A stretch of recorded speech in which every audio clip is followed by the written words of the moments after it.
Colombia நாட்டில் குடியேறி உள்ள வெனிசுலா நாட்டினர் நிக்கோலஸ் மதுரோ கைது செய்யப்பட்டதை அடுத்து அமெரிக்க அதிபர் டிரம்பை வாழ்த்தி பேரணியாக சென்றனர். பகோடா நகரில் திரண்ட அவர்கள் அமெரிக்காவின் நடவடிக்கை உற்சாகமூட்டுவதாக கூறினர். சிலர் ஆனந்த கண்ணீர் வடித்தபடியே தங்களுக்கு முழு சுதந்திரம் கிடைத்துள்ளதாக கூறினர்.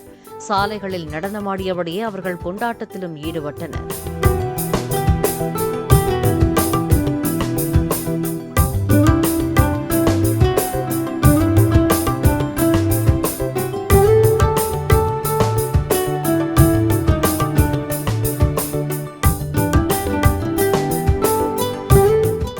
பிளே ஸ்டோர் மற்றும் ஆப் ஸ்டோரில் இருந்து பாலிமர் செயலியை QR கோடு மூலம் பதிவிறக்கம் செய்யுங்கள்.